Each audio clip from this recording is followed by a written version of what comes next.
A couple months ago, I was invited out by a very successful entrepreneur in Dubai. He proposed we meet at the location of his choice, which was Arts Club at the center of the Dubai International Financial District. I accept his invitation, and one evening I get there and I get greeted by the lobby. After I give the name of who is it that I'm meeting, I go up the elevator. And as soon as the elevator opens, I get greeted by the most beautiful interior space that I have ever seen in my life. In admiration, I'm scanning the room and I see him at the very end of the floor waving at me.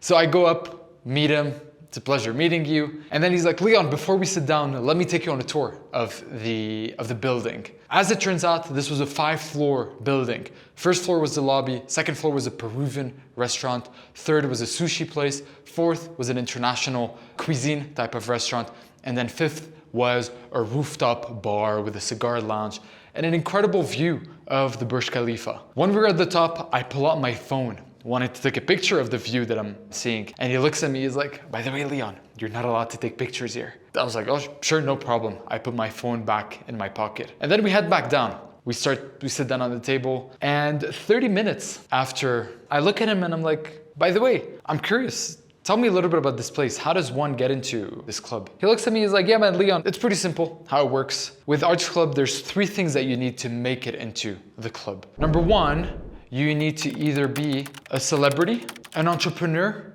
or a politician, which is exactly why you're not allowed to take pictures, by the way, because there's a lot of, oftentimes the royal family comes here, a lot of big politicians come here, so they don't allow pictures. I was like, oh, okay.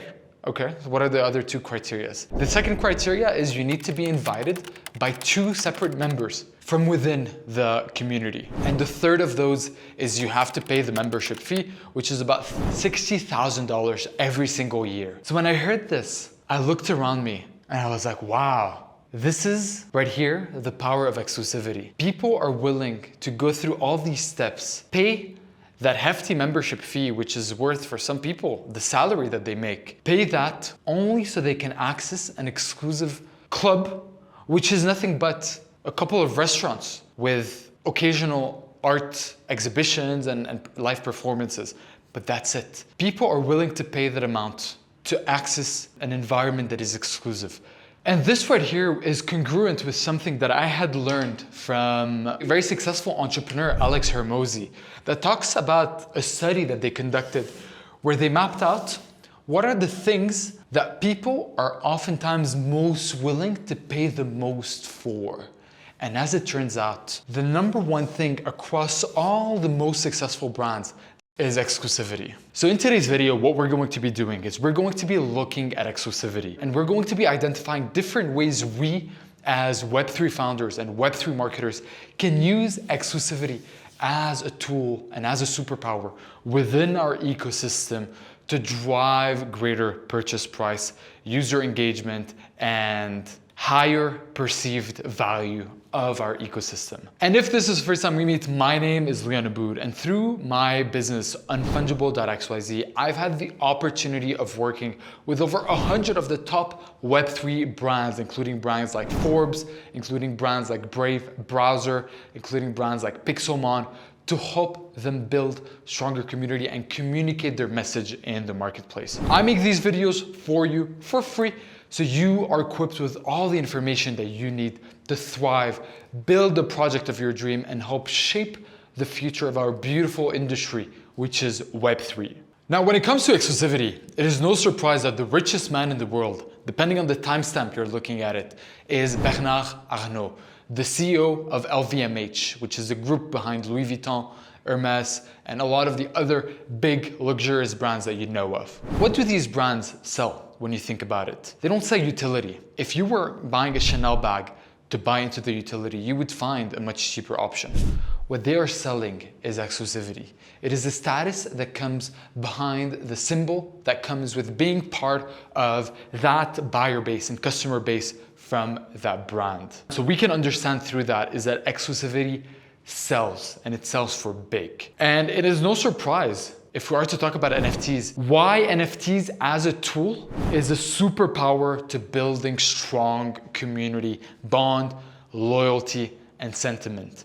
Because NFTs, by nature, have the ability to create a sense of exclusivity in an environment that was very hard to create exclusivity in. Before NFTs, you had the ability to join communities that the exclusivity could be only 1,000 invites were going to go out. We're locking the community after 24 hours. But that exclusivity was artificially created within the community. However, with NFTs, it is organically built into it. You only have 1,000 NFTs that act as your ticket to your community.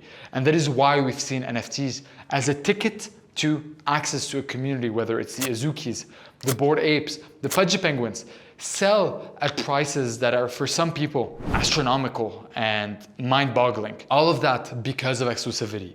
Were Pudgy Penguins to be an infinite supply or 1 million pieces supply, I can guarantee you, and you would agree with that the price tag would not be the same. It is the exclusivity injected within the DNA by design of NFTs that make them powerful community building tools, because you have the ability to utilize that to gather a strong group of people around your brand, around your vision, and around your ethos and buyer journey that you are trying to create for that community. So the next question becomes, beyond the innate architecture of NFTs to create exclusivity, how do we utilize exclusivity as a marketing tool to sell more, attract more customers, and sell at a higher price? And that's exactly what we're going to be talking about today.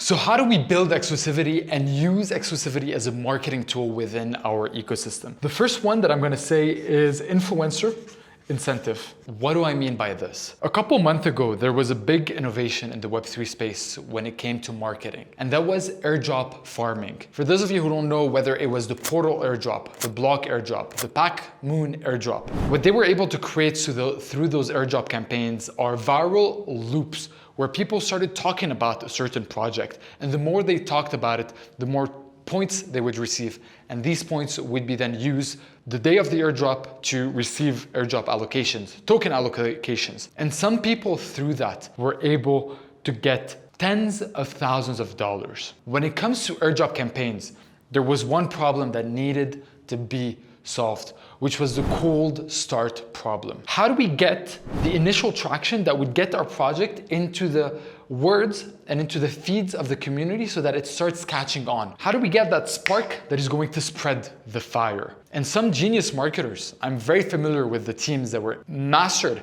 this strategy, did it by incentivizing influencers. The airdrop campaign was as follows. The typical person, if they were to speak about a project, for every impression they would get from their posts, they would get 1 point. What they did to overcome the cold start problem is they went to a specific set of influencers and they told these influencers, okay, the typical person is going to get 1 point per airdrop.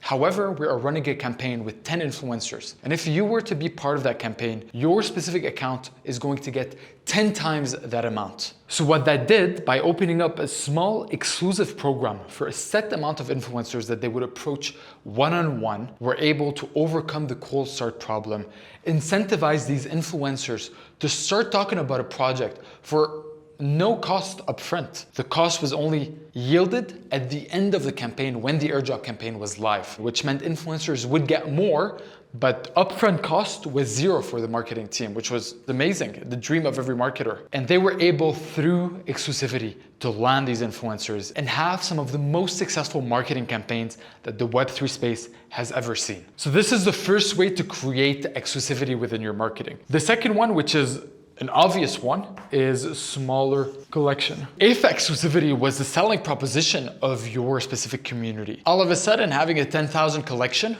would take that exclusivity away.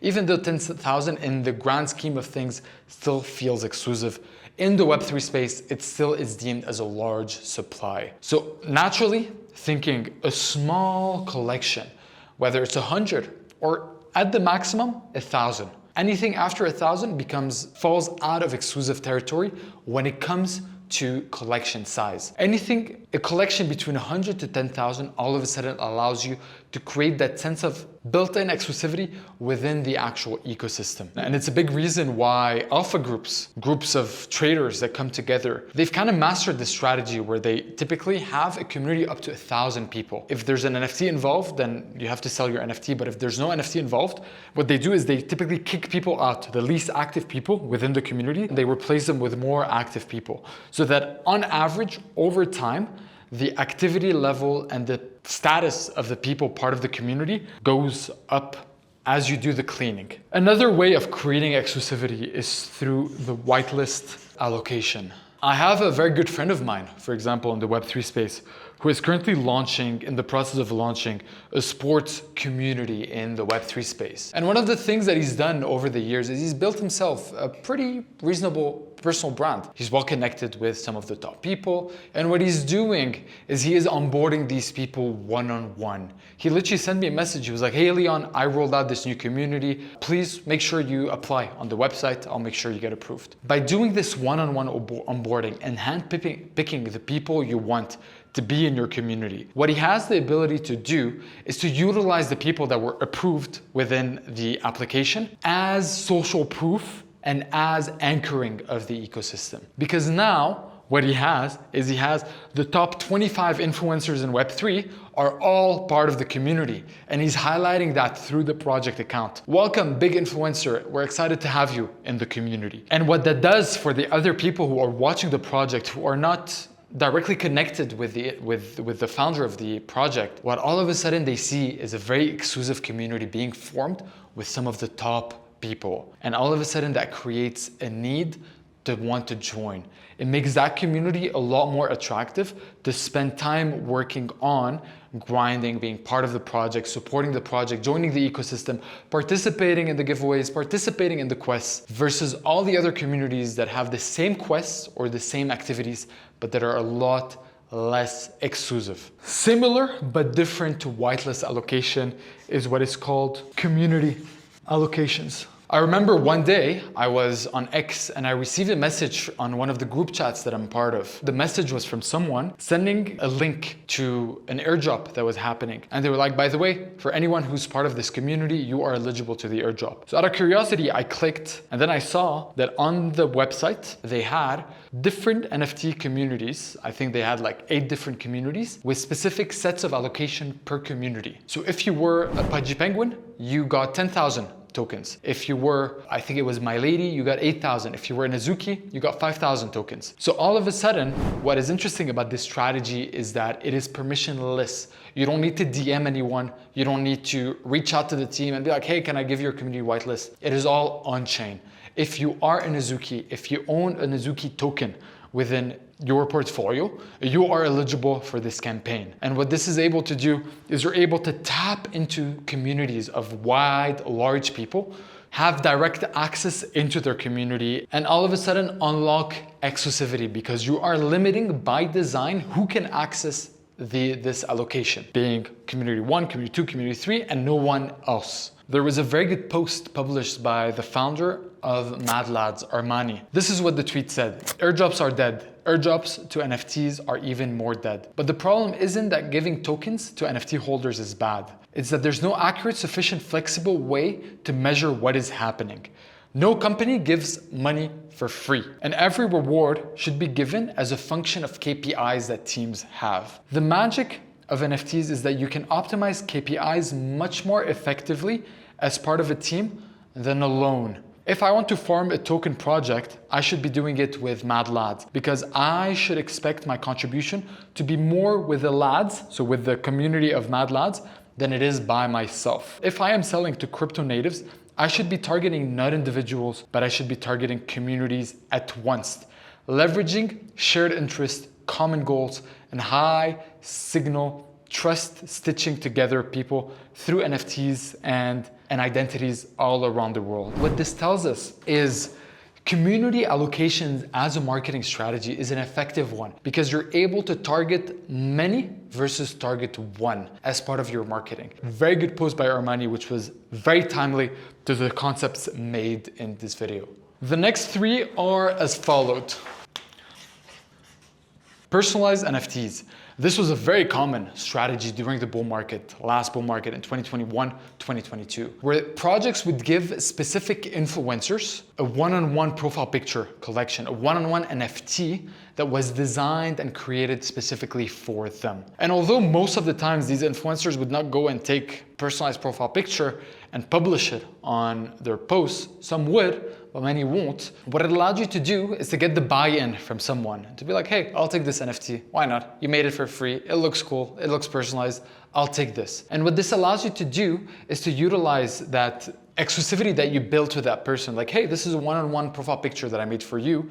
Utilize that and leverage that to increase the perceived value of the community. So all of a sudden, when you showcase that you have the top 10 influencers that are part of the community, all of a sudden it creates greater community sentiment and it allows you to all of a sudden attract more people into your ecosystem because you've increased the average status of the community member within your community. The second one, which could be an expensive strategy, it does work in some instances, especially if you have an in real life product. There's this very well established brand called Co-Museum. They're very well embedded within the Azuki ecosystem. What they are doing is they are innovating in the real world asset category. They have great products, they have great services. And one thing they are sending to people, especially select influencers, is they are sending them a box of the shoes that has NFC chip built into it. And all of a sudden, a lot of these influencers I've been seeing on my timeline have been receiving these pieces of these merch items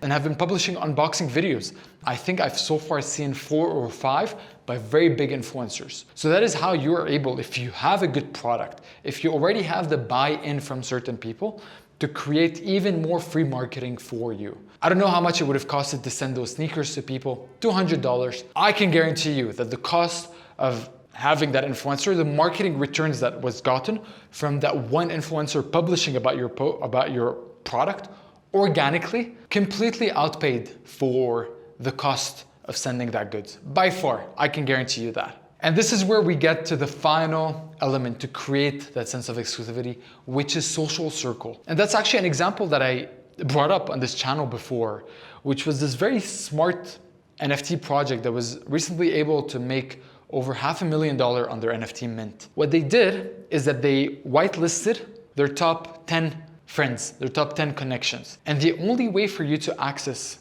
this specific community is these 10 people had an invite code that they would give to people. And when you were invited, you would make it into the whitelist. Then you, as someone who's now in the community, would get 2 invite codes. So that's how they were able to create a ripple effect within a certain segment of the social landscape of Web3. Because obviously, if you want to attract only entrepreneurs know other entrepreneurs. So if you were to give me whitelist for a very good project, I would be more likely to give it to people that look like me, because these are the demographic segment that I hang out with. If you give the coupons to degens, you're gonna get more degens. So this is how they were able, through social circles, to infiltrate their brand within a very exclusive set of people.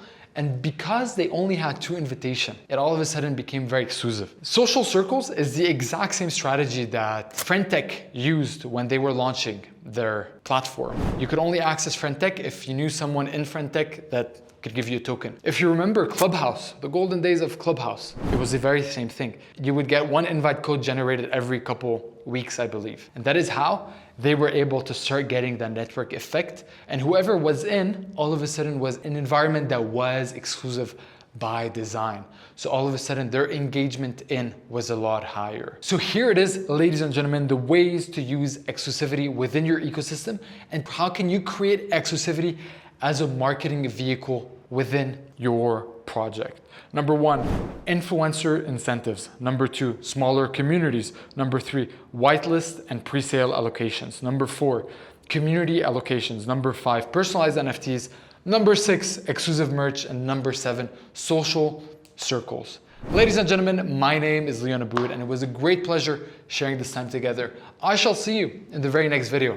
Cheers.